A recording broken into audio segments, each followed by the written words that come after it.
à Paris SG, on va se casser la voix.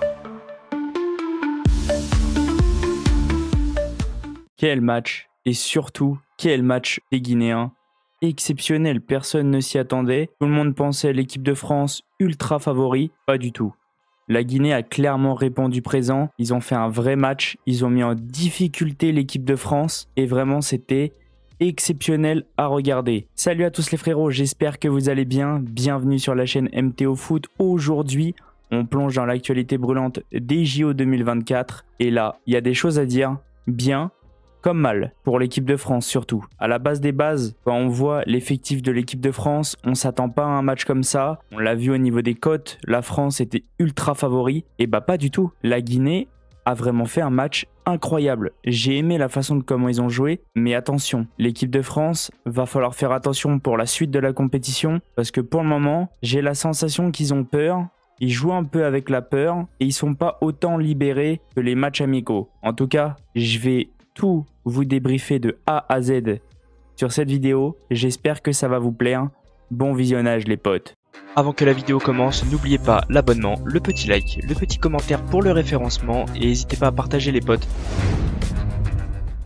Partons sur les compos. Bon, du côté de la Guinée, je suis pas extrêmement connaisseur, j'en connais quelques-uns. Par contre, du côté de l'équipe de France, il y a eu des changements. Et je sais pas si ça marche tant que ça, ce genre de changement. Donc du côté de la Guinée, il y a eu des bons joueurs qui ont montré vraiment de très belles choses. On connaît Keita, on connaît Baldé. Il y a des joueurs qu'on connaît quand même un minimum. Moriba, on les connaît un petit peu. Mais c'est pas non plus autant que l'équipe de France. Mais moi j'ai trouvé des joueurs guinéens exceptionnel. Comme on peut voir déjà au résumé, en première mi-temps, il y aurait pu y avoir 2-0 pour la Guinée. Ça s'est joué à quelques centimètres, même pas. Donc oui, on va voir au niveau des stats, c'est ultra serré. On voit quand même que les Guinéens n'ont pas été si mauvais que ça. Et encore, et ce que je me dis par contre, c'est que l'équipe de France a été très moyenne, mais a quand même réussi à avoir des meilleures stats. Donc ça prouve que l'effectif de l'équipe de France est bien fourni et il y a du monde. Par contre, je voulais revenir sur cette compo que moi je trouve ultra offensif. Pourquoi? Parce que Akliouche ici, ça remet de l'offensif. Moi je trouvais que la compo à la base que Thierry Henry mettait était cohérente et elle tenait bien, ça jouait bien au ballon. Alors, peut-être que lui a vu des choses que nous on voit pas, le pourquoi du comment il a titularisé Akliouche en plus, mais là je trouve la compo ultra offensive. Et défensivement, à chaque fois que la France était en train de subir, c'était ultra compliqué. Du coup, au niveau des joueurs un par un, de ce que j'ai pensé, je dirais que la défense a tenu. Par contre, parlons de ce joueur. Pourquoi Paris, vous ne vous êtes pas positionné sur Michael Olise? Je l'ai vu tout le match. Il a fait un centre en plus incroyable. On peut pas faire mieux.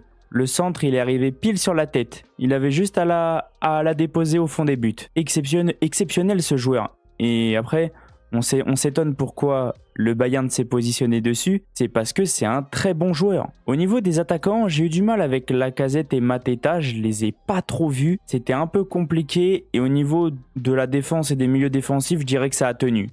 Ça a tenu quand même un petit peu, donc ça va. Concernant les remplaçants, dégoûté que Désiré Doué rentre tard à chaque fois, je suis dégoûté. Je le vois pas.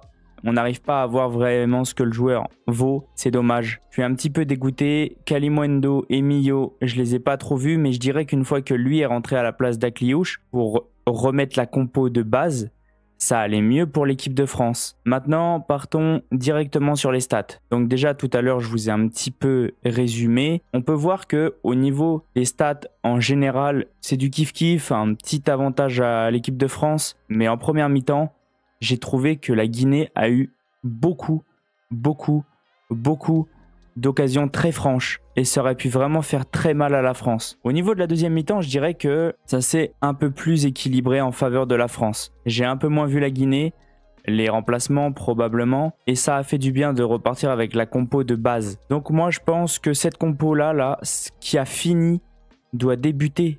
C'est celle que Henry utilise de base. Je sais pas, il a peut-être voulu essayer quelque chose. Donc comme je vous ai dit tout à l'heure, première mi-temps, l'équipe de France a énormément souffert. Ils auraient pu être menés 2 voire 3-0 à la fin de la première mi-temps. Ça aurait été compliqué là de revenir au vestiaire avec deux ou trois buts de retard. Ça va, c'est qu'il y a eu des hors-jeux et ça s'est joué à à quelques centimètres. En deuxième mi-temps, on peut voir que c'était un peu mieux concernant la physionomie de la deuxième mi-temps. Je dirais un peu de fatigue peut-être pour la Guinée, des remplacements qui ont fait du bien, surtout des remplaçants. Déjà, moi je trouve que même s'il n'a pas une très grosse note, le fait de rééquilibrer son équipe avec Millo et en sortant avec Liouche, ça a fait du bien à l'équipe de France qui a un petit peu réussi à se ressouder, à revenir dans le match. Donc moi je pense que c'était un match quand même compliqué pour la France, pas ultra facile, c'est pour ça que je dis faites attention, parce que maintenant l'équipe de France est qualifiée, mais par contre ce qui m'inquiète, c'est que oui c'est qualifié, là ils vont jouer tranquille, ça va être le dernier match tranquillement, même peut-être faire jouer des joueurs qui jouent pas d'habitude, mais attention parce que après c'est soit l'Argentine,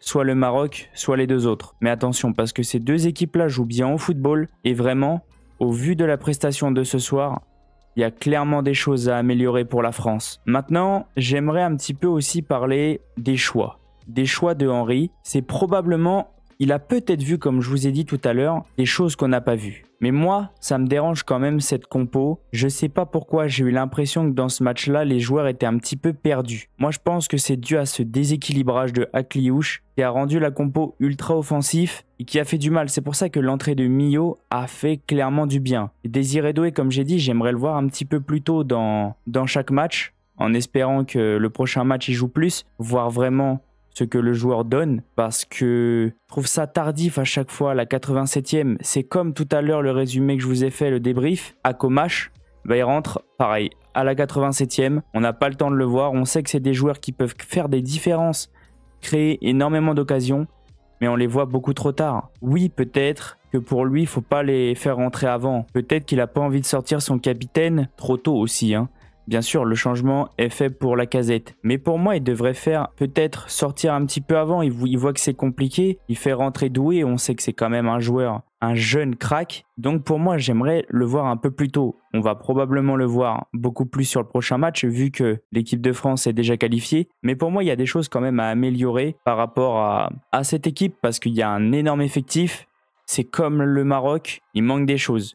Il manque des choses. En tout cas, j'espère que ce débrief vous aura plu.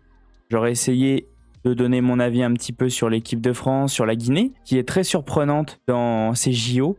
On ne s'y attendait absolument pas quand on a vu les cotes. Et bah vraiment, pour moi, ils peuvent faire quelque chose. À part s'ils sont éliminés, il faudrait que je me renseigne. Parce qu'il y a encore un dernier match, mais je crois que ça va être compliqué. Je vais voir ça. Mais en tout cas, s'ils ont encore des choses à jouer, c'est vraiment possible qu'ils aillent quand même assez loin parce que pour moi c'est une équipe qui a du répondant, qui a montré des choses. C'est pas parce qu'on n'a pas de star que ça veut dire qu'on n'est pas favori ou qu'on est perdant dès le début. On l'a vu avec l'Espagne à l'Euro. Pas de star, un collectif, finale et la coupe. En tout cas, j'espère que cette vidéo vous aura plu. N'hésitez pas à me dire dans les commentaires ce que vous avez pensé de l'équipe de France. Moi je pense qu'il y a des améliorations à faire, mais que c'est pas non plus catastrophique. En tout cas, je vais vous laisser sur cette fin de vidéo et je vous dis à la prochaine. Ciao les potes, n'hésitez pas à aller voir les deux vidéos qui s'affichent sur le côté, ça peut vous intéresser et ça fait toujours plaisir. Pour toi Paris, on va se casser la voix.